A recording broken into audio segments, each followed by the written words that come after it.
अनपेकिंग cotton आणि जी काही तुम्हाला डोळ्यांनी न दिसणारी जी माती आहे ती इथं पडलं ही कॉटन हा त्यानंतर बिया आणि खराब कापूस.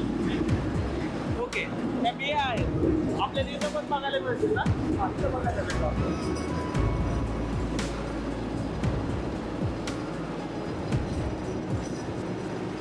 हा इकडे जो आलेला आहे हा प्युअर कापूस आहे हे तुम्हाला इथं बघू शकता तुम्ही. हा.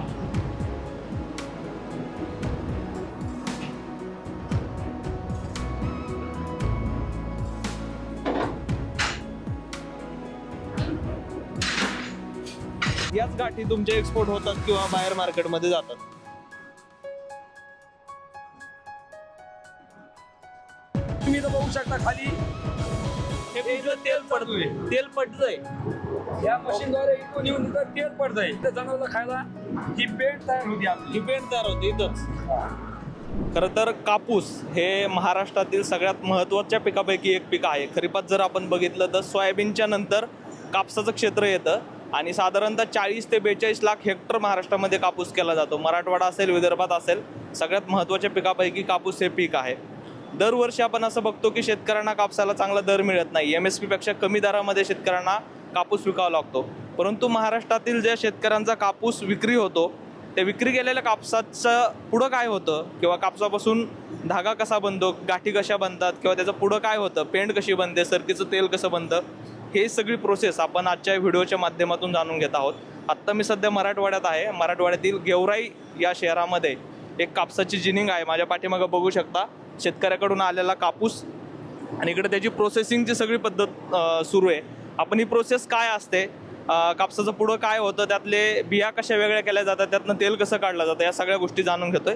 आणि मी आत्ता ज्या जिनिंगमध्ये आहे त्या जिनिंगचे मालक रामप्रसाद सोने आपल्यासोबत आहेत. सर, लोकमतमध्ये तुमचं स्वागत आहे. खरं तर कापूस हे सगळ्यात महत्त्वाचं पीक आहे आणि शेतकऱ्यांकडनं कापूस आल्यानंतर त्याचं पुढं काय होतं हे आम्ही तुमच्याकडनं जाणून घेतो आहे.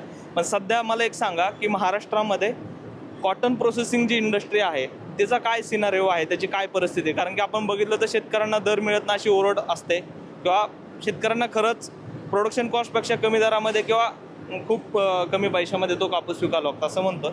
तर मग प्रोसेसिंग इंडस्ट्री महाराष्ट्रात कशी आहे त्याबद्दल थोडक्यात तुमचं मत सांगा. नमस्कार. महाराष्ट्रामध्ये कापूस ही एक प्रमुख एक उत्पादन आहे. कापसाचं खूप उत्पादन इथं घेतलं जातं. आता यामध्ये कापसाला जे शेतकऱ्यांना पूर्ण समजा ज्याचं MSPचे पैसे मिळत नाहीत किंवा ते जे भाव त्यांना मिळत नाहीत, यासाठी आहे ना फक्त एकच नाही त्याला अनेक कारणीभूत आहेत. जसं की बाबा जागतिक बाजारपेठेमध्ये कापसामध्ये मंदी असल्यामुळं इथं फक्त महाराष्ट्रामध्येच, महाराष्ट्र काही जगापासून वेगळा नाही तर इथे भाव ते सुटत नाहीत. तशी एक भारतीय कापूस निगमची कापूस खरेदी व्यवस्था इथे चालू आहे आणि त्यामुळे ते कापूस घेतात आणि त्यामुळे त्यांना जे MSP जे आहे मिनिमम सपोर्ट प्राईस ते पैसे त्यांना ते म्हणजे पूर्ण भाव त्यांना मिळतात. आणि एकंदरीतच हा सगळा सिनारिओ चेंज करण्यासाठी आणि या कापसाच्या या चेनमध्ये सर्वांनाच सर्वच घटकांना म्हणजे शेतकऱ्यापासून ते जिनिंग प्रेसिंग, स्पिनिंग मिल आणि पुढं चालून तुमच्या उद्योग म्हणजे उपभोक्ता ज्याला म्हणतो की जे कपडे वापरणार आहेत तर ते ग्राहकापर्यंत सर्वांनाच लाभान्वित होण्यासाठी कापसाचं उत्पादन वाढणं अत्यंत जरुरी आहे. आणि यासाठी शासनानं जे नवीन जे बियाणं जे निघालेलं आहे तर ते पुरवावे आणि सिंचनाची त्याची व्यवस्था जास्तीत जास्त करावी जेणेकरून सर्वची पूर्णची जी चेन आहे साखळीची जी सगळी साखळी आहे सगळी लाभामध्ये होईल. सध्या महाराष्ट्रामध्ये तुमच्यामध्ये महाराष्ट्र आणि देशामध्ये किती गाठींचं उत्पादन होतं कापसाच्या, इम्पोर्ट आणि एक्सपोर्ट कसं आहे, एक बेसिक थोडक्यात सांगा. सध्याच्या देशामध्ये 3,05,00,000 गाठींचं उत्पादन यावर्षी अपेक्षित आहे. त्यापैकी महाराष्ट्रामध्ये 80 लाख गाठ यावर्षी होईल असा एक अंदाज आहे सर्व संस्थांचा. आणि त्या 80 लाख गाठीपैकी आत्तापर्यंत महाराष्ट्रामध्ये 40 ते 45 लाख गाठीचा कापसाची आवक झालेली आहे. तर आता मला बेसिक सांगा की कापूस ज्या वेळेला आपल्याकडे येतो, जिनिंगमध्ये येतो किंवा प्रोसेसिंग युनिटला येतो, त्यानंतर त्याचं पुढं काय होतं हे थोडक्यात सांगा आणि नंतर आपण प्रत्यक्ष युनिटवरती कसं त्याचं प्रोसेस केलं जातं ते बघणार आहे. कापूस इथं आल्याबरोबर इथं स्वच्छ करून यामध्ये जिनिंग केला जातो. जिनिंग ही प्रक्रिया म्हणजेच जे कापसामध्ये जे बिया असतात सरकी ज्याला म्हणतो आपण, ते आणि रुई वेगळी काढणे, रुई वेगळी काढून त्याच्या गाठी बांधल्या जातात आणि ते सगळे इव्हन एकच क्वालिटीचा माल तयार होतो त्याच्यामध्ये आणि तो इथून पुढं स्पिनिंग मिलला आणि विदेशात सुद्धा एक्सपोर्ट होतो. आता मला तुम्हाला ही सगळी जी इथं चालणारी जी प्रोसेस आहे ती आता आम्हाला दाखवा. हां, ही तर जी सगळी चाललेली प्रोसेस आहे तर ते माझा सुपरवायझर तुम्हाला ती पूर्ण प्रोसेस समजावून सांगेल, ते आपण बघा. आता कापूस आल्यानंतर पुढं काय काय प्रोसेस होते, कशी होते हे आपण जाणून घेतोय. तर आता आम्हाला सांगा, शेतकऱ्याकडनं ज्या वेळेला काटा होऊन माल येतो, तो काटा होऊन कुठून येतो, कसा येतो, कुठं साठवलं जातं, पुढचं काय असतं हे आम्हाला डिटेलमध्ये सांगा. सर्वप्रथम कास्तकार शेतकऱ्याचा कापूस ज्यावेळेस येतो, काटा झाल्यानंतर हा आपल्या आवारामध्ये येतो, पोर्चमध्ये. हा. इथं आल्यानंतर तो अनलोडिंग होऊन जातो, खाली होऊन जातो. बरं. खाली झाल्याच्या नंतर हा कापूस ह्या JCPनी पाहू शकता तुम्ही, ह्या ट्रॅक्टरनी हां, त्या मशीनमध्ये टाकला जातो, हार्ड बॉक्समध्ये. बरं, दाखवा ना ते कसं आहे, कसं केलं जातं. ह्याला म्हणतात हार्ड बॉक्स. Hard box. या हार्ड बॉक्समध्ये हा कॉटन टाकला जातो कापूस. बरं बरं. हा ह्याच्यामध्ये टाकल्याच्या नंतर तुम्हाला जी तुम्हाला डोळ्याने न दिसणारी माती आहे, बरं. ती माती ह्याच्यामधून जी तुम्हाला दिसू शकते तर खाली हा, पडती येते.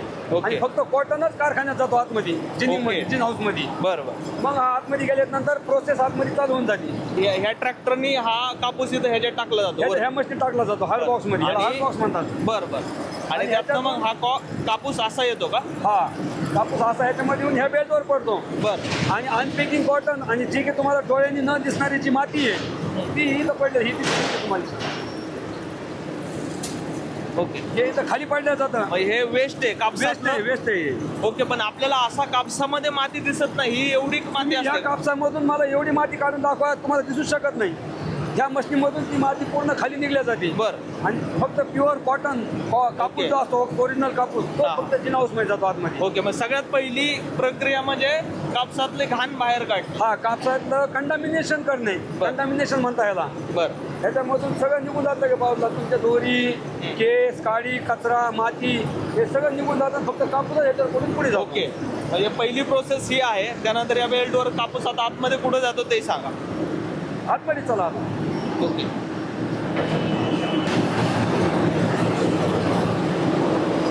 आता ज्यावेळेस त्या कापूस आतमध्ये येतो जिन हाऊसमध्ये, त्यावेळेस मशीन ह्याच्यामध्ये पडला जातो कापूस. बरं. या बेल्टमधून असा जातो. हा ह्याच्यामध्ये पडला जातो. ह्याच्यामधून प्युअर कापूस बाजूला निघतो इकून.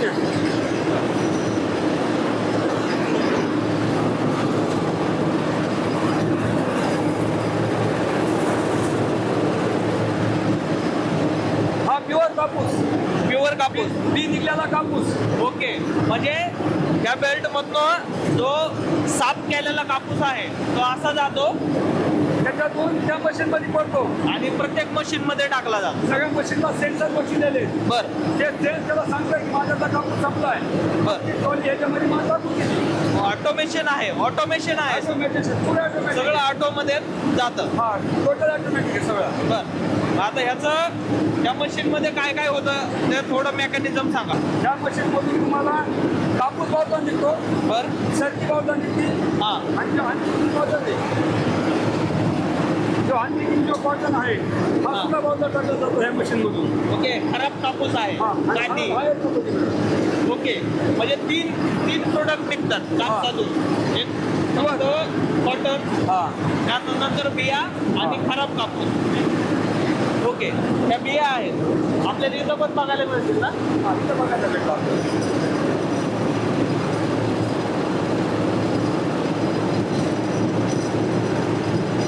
आता या बियाचं पुढं काय होतं? ह्या बीचं नंतर तेल निघतं आणि सरकी पशुखाद्य होतं पेंट. ओके, मग आता सगळ्यात मेन प्रोसेस हीच आहे हा जी कापसापासून 3 प्रोडक्ट तयार होतात. एक तर बिया, दुसरा कापूस कापूस. आणि खराब कापूस. हा वेस्टेज. बरं, आता या 3 जे प्रोडक्ट निघतात त्याचं पुढं काय होतं त्यात आपण बघूया. आता आपण बघितला जिनिंग मधून प्युअर कापूस आणि सरकी बाजूला झालेली. हा, बरोबर. सरकी बाहेर जाते तिकडे शेड मध्ये बरं. वेगळ्या साईडला. हा इकडे जो आलेला आहे हा प्युअर कापूस आहे. हे तुम्हाला इथं बघू शकता तुम्ही. हां, यामध्ये कसलंच बी नाही. सीडलेट कापूस, सीडलेस. सीडलेस कापूस आहे. ओके, बरं, आता हा सगळा एकत्र होऊन सगळ्या जिनिंगमध्ये येतो. 44 बियाचा कापूस इथं येऊन पडतो. बरं बरं. आणि आता कुठं जाणार पुढं? समोर ह्याला पॅकिंग करायला समोर जाऊन प्रेसिंगसाठी.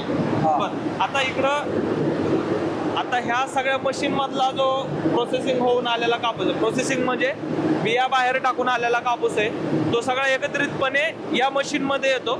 आणि या मशीन मध्ये आपण वरून बघितलं हा कापूस पडतोय आणि खाली आल्यानंतर हा समोर असा बेल्टद्वारे पुढं प्रेसिंगसाठी जातो. शूटिंग याचं प्रेसिंग कसं केलं जातं, पुढं ती मशीन काय आहे, किती किलोचे प्रेसिंग आहे आता आपण बघूया. आताच आपण बघितलं जिनिंग मधून रुई वेगळी झालेली आणि सरकी वेगळी झालेली. आता जे प्युअर कॉटन एक सीडचा वेगळा झालेला ह्याची पुढची प्रोसेस आपण इथं बघू शकता. समोर गठण आलेली आहे, त्याची पॅकिंग चालू आहे. आता ही पॅकिंग कशा प्रकारे होते, त्याचे बेल्ट्स कशी तयार होतात आणि कशी पॅकिंग होती हे आता आपल्याला इथं दिसून जाईल. खालून काय प्रेस होतंय का ते? हा प्रेस होतो खालून. आता साधारणतः किती वजन असतं काय ह्या संदर्भात सांगा. एका ह्याच्यामध्ये एक बेल्स तयार व्हायला 160 ते 170 kg इथं माल पाहिजे आपल्याला. जे आता पॅकिंग झाल्यानंतर आपल्याला कळलं ना तिथं काटा बी लावलेला आहे, तिथं वजन बी आहे. 160 ते 170 किलोच्या मध्ये माल असतो हा. आता ह्याचं काय केलं जातं, हे पट्ट्या कशासाठी टाकल्या जातात? पॅक करण्यासाठी आपल्याला ही जर फुलली तर खूपच मोठा माल होऊन जातो ह्यो. त्याच्यामुळे ह्याला प्रेस करून हे करून ह्याला सील करत होतं ह्याला.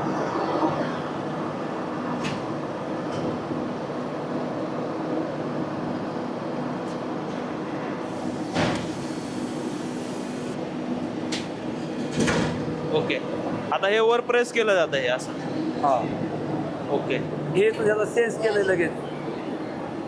ओके हे सेन्सर लावलेलं आहे तिथं. ओके जेवढी त्याची लिमिट आहे तेवढ्या लिमिटवर आलंय का खाली वाकून दाखवा. ओके. लाल कलर दिसतोय बघा सर तुम्हाला. हा, याच्यामध्ये. हात नका लावू त्याला. ओके ते त्यांनी सेन्सर. त्याला सेन्स करून सांगून दिलं की तू उभा राहा आता. बर. तुला जेवढं प्रेस करतो तेवढं प्रेस केलाय मालाने. ओके, उभं राहिले. आता हे सील करणं चालू आहे. सील करणं सुरू आहे. ओके प्रदीप 2 नंबर की पट्टी उधर से ढकल, उधर से. ए प्रदीप तू मार बेटा जल्दी जल्दी.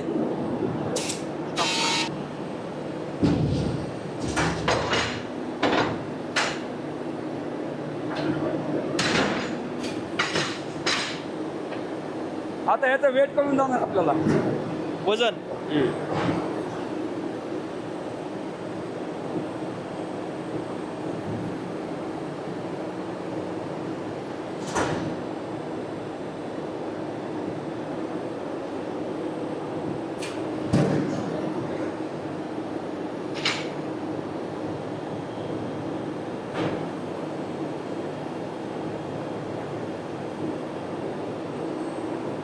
ओके, आता ह्याचं वजन होतंय. ते वजन किती याच्यावर असतं घात ते? आल्याच्या नंतर किती वजन आहे ते तिकडे डिस्प्लेवर दिसतंय.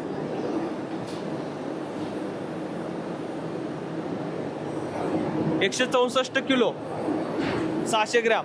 मी म्हणलो होतं 160 ते 170 किलोच्या आसपास याचं वजन असतं. हे सगळं अंदाजे असतं. समज आपण एक्झॅक्ट नाही सांगू शकत. ओके. 160 होणार, 165 होणार, 170 होणार.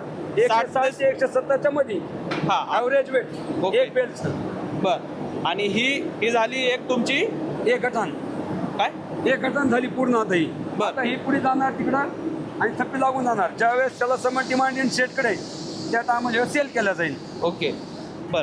आता साधारणतः मला एक सांगा, या इंडस्ट्रीमध्ये किंवा या प्रोसेसिंग युनिटमध्ये तुमचे साधारणतः अशा किती हे तयार होतात? आमच्या वर्षभरामध्ये 30 ते 35 हजार गाठ होती समज बर. पर इयरली. आता ह्या ज्या गाठी लावलेल्या आहेत समोर आपल्याला बघायला मिळतील, ह्याच गाठी सगळ्या महाराष्ट्रातल्या जेवढ्या काय प्रोसेसिंग मिल आहेत process. हीच प्रोसेस 100% हीच प्रोसेस जिनिंगची. आणि हीच चेंज काहीच नाही. याच गाठी तुमच्या एक्सपोर्ट होतात किंवा बाहेर मार्केटमध्ये जातात. देशभरामध्ये साधारणतः 3 कोटी 5 लाख या वर्षी कापसाच्या गाठीचं उत्पन्न अपेक्षित आहे. दरवर्षी ते कमी जास्त होत असतं हवामानानुसार, प्रोडक्शननुसार आणि या सगळ्या गोष्टीनुसार.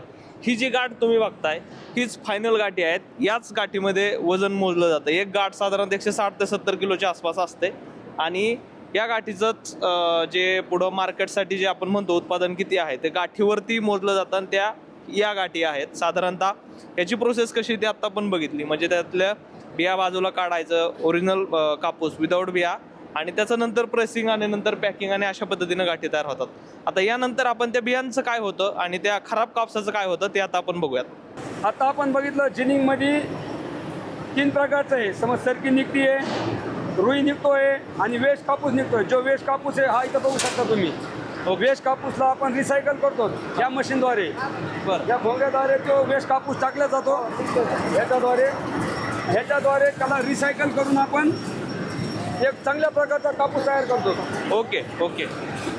आणि आता या मशीनमध्ये तो रिसायकल होतोय. या मशीनमधून तो रिसायकल होईल. चांगला कापूस इथं समोर पडतोय. हा, थोडंसं जवळ या.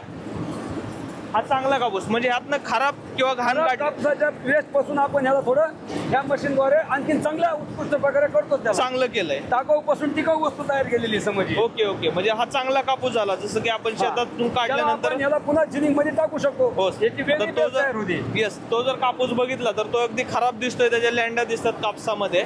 आणि हा जर कापूस आपण जर बघितला तर हा कापूस अगदी चांगला झालाय या मशीनद्वारे. आता हा या कापसामध्ये आणि माझ्या हातातल्या कापसामध्ये बदल दिसतोय आणि ते या मशीनद्वारे केलं जातं. आणि हा कापूस या कापसाचं पुढं काय होतं? तीच प्रोसेस जिनिंग मध्ये टाकून ह्याला पुन्हा आपण याची रुई काढून घेणार. बी काढतो आणि ह्याच्यातलं बी काढून घेतो आणि चांगला ते कापूस पुन्हा- तिकडे. ह्याच्या जे गट्ट्या तयार होतात ते थोडे कमी भावात जातात. बरं. ओके. आणि मग त्याला उदाहरणार्थ आपण म्हणतो बी ग्रेड कापूस. बी ग्रेड कापूस. बी ग्रेड. म्हणजे हा बी ग्रेड कापूस. बी ग्रेड पेक्षा बी थोडं मग तुमच्या भाषेमध्ये बी ग्रेड हा बी ग्रेड कापूस. बरं. हलका कापूस पडा. येस. मग पुन्हा सेम प्रोसेस. सेम प्रोसेस पुन्हा. ओके. आणि फक्त नंतर बियाचं आता आपण तेल काढणार. हा. आता हे तेल कसं काढायचं हे आता आपण बघूया. आता आपण जिनिंग मधून रुई वेगळी आणि त्याच्यामधलं सीड सरकी वेगळी निघलेली बघितलेली आहे. त्या सरकीचं नंतर काय होतंय, ती सरकी नंतर ही आपली ऑइल मिल आहे. ऑइल मिलमध्ये ही सरकी इथं येऊन पडते. त्यानंतर ही कारखान्यात जाऊन त्या सीडमधून तेल बाऊलला काढलं जातं आणि जे वरची गोडंबी असती त्याच्यामधून जनावरांसाठी पशुखाद्य ज्याला की आपण सरकी पेंड म्हणतो, ही सरकी पेंड इथं तयार होती. हे आपण आता बघूया.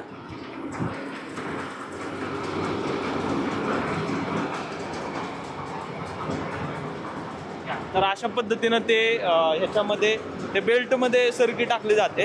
आणि आता ते बेल्टमधून सरकी आल्यानंतर पुढं कसं होतं काय होतं आता आपण बघूयात. ती सरकी जी मामानी मध्ये टाकली आहे ती ह्या बेल्टद्वारे अशी जाऊन अशी ह्या 2 मशीनमध्ये जाता इथं. हे दाखवू शकता तुम्ही, बघू शकता. हां, ही काय मिल आहे का? हे 2 मशीन समज ऑइल मिलच्या मशीन आहेत. बरं. ह्याच्यामध्ये ढेप आणि तेल तयार होतं. बरं. आता ह्यात आता प्रेसिंग आणि क्रशिंग होतं असं म्हणताय. क्रशिंग होतं.